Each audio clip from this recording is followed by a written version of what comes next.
Her name was Emily, and for most of her life, her mind never rested.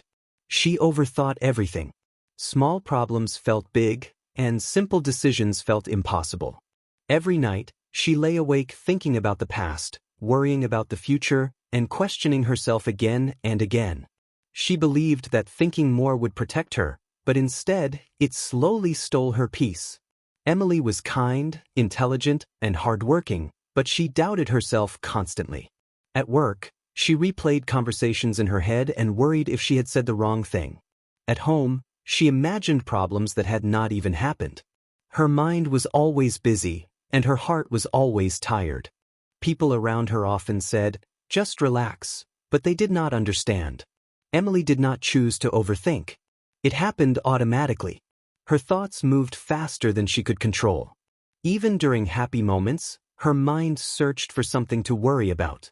Emily lived with her younger sister, Lily, who was calm and positive. Lily noticed how tired Emily looked every day. One evening she asked, "Why do you think so much?" Emily smiled sadly and said, "Because I'm afraid of making mistakes." At work, Emily's overthinking began to affect her confidence. She delayed decisions, feared speaking in meetings, and avoided new opportunities. One day, her manager offered her a small leadership role. Instead of feeling excited, Emily felt scared. Her mind filled with questions and doubts, and she almost said no. That night, Emily could not sleep. Her thoughts became louder than ever. She felt exhausted and frustrated with herself. Sitting alone in the dark, she finally admitted something important. Overthinking was not helping her. It was hurting her. The next morning, Emily decided to try something new.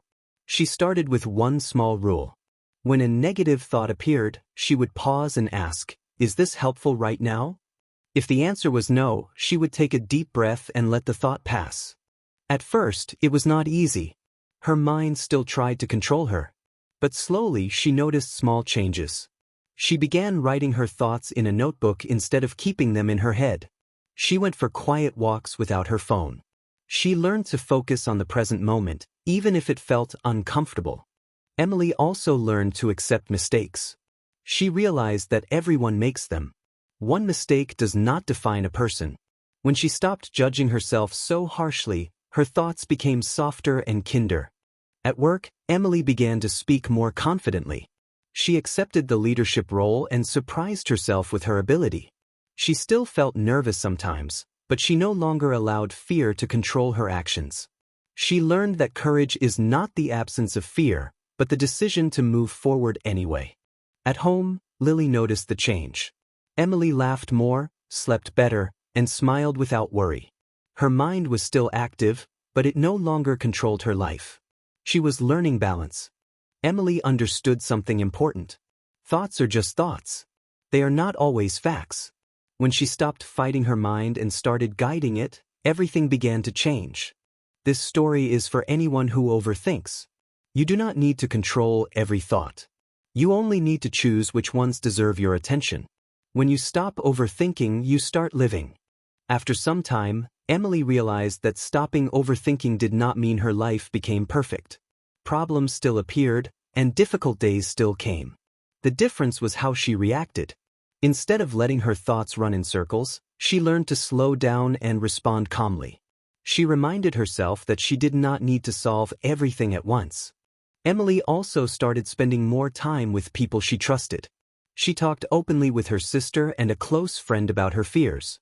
Speaking her thoughts out loud made them feel smaller and less powerful.